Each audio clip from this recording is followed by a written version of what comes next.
हम लोग आजादी के अमृत महोत्सव वर्ष के उत्तरार्ध में खड़े हैं। आजादी के गुमनाम चेहरों को सामने लाने के संकल्प के साथ शुरू हुआ यह महोत्सव ऐसे अनेक चेहरों के योगदान को याद करने का जरिया बन गया। इतना ही नहीं, हमारी नई पीढ़ी अमृत महोत्सव के जरिए उन गुमनाम चेहरों और उनके योगदान से रूबरू हो पाई है। इसी क्रम में नेशनल स्कूल ऑफ ड्रामा के सभागार में वीरांगना दुर्गा भाभी के जीवन पर 2 दिवसीय नाटक का मंचन किया गया।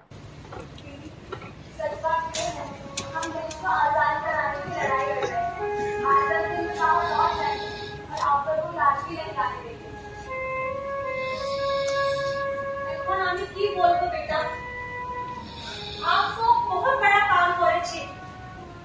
इस देश को अंग्रेजों की गुलामी से आजाद कराने का सपना जो हर भारतवासी देख रहा है ना, आप सब उस सपने को पूर्ण करेছো। अच्छा लगा देखते। मुझे आप सभी पे बहुत गर्व है। इस नाटक के जरिए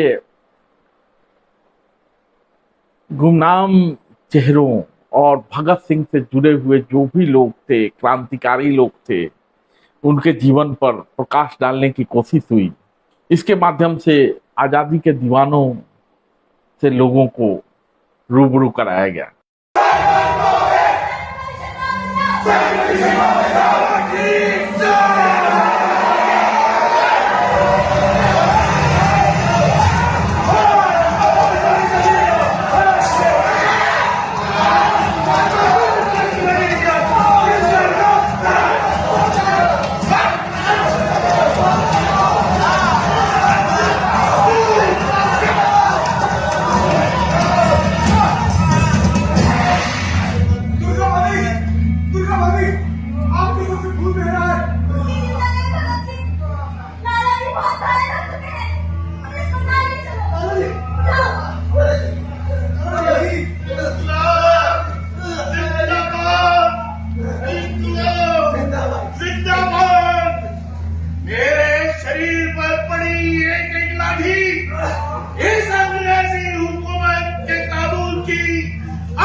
किसी राष्ट्र से बड़े नहीं होते।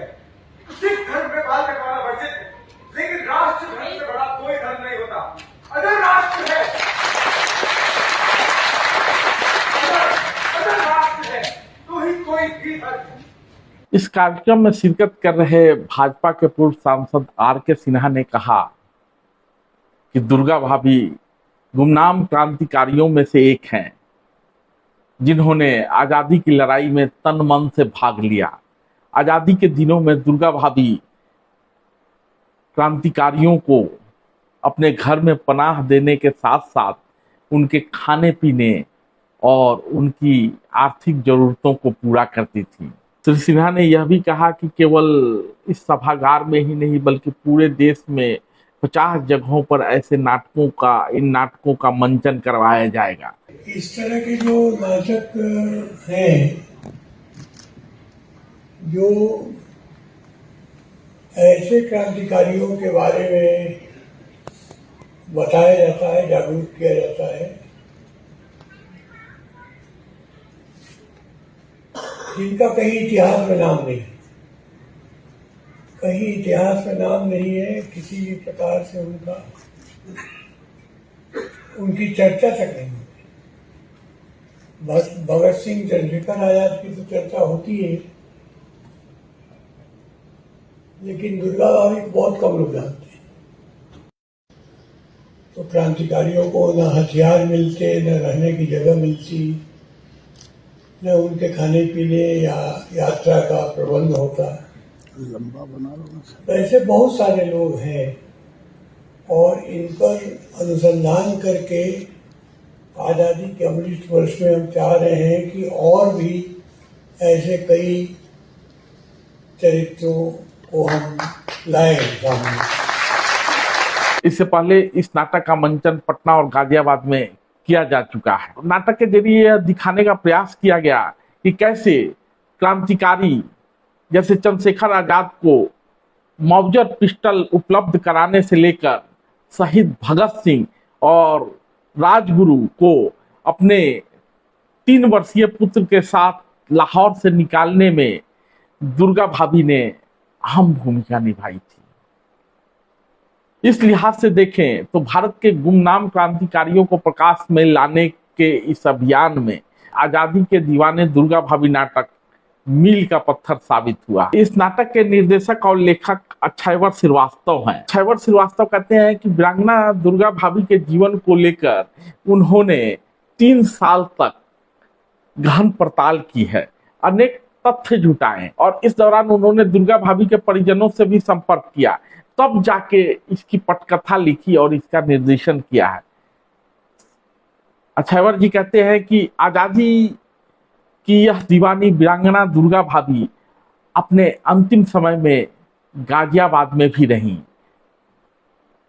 अब तक इस नाटक के 6-7 मंचन हो चुके हैं और इस नाटक के सह लेखक हैं आदित्य श्रीवास्तव। बस परिकल्पना रोजी श्रीवास्तव ने की है, जबकि नाटक में जो भी गीत लिखे गए हैं उसके कवि हैं चेतन आनंद और संकल्प श्रीवास्तव।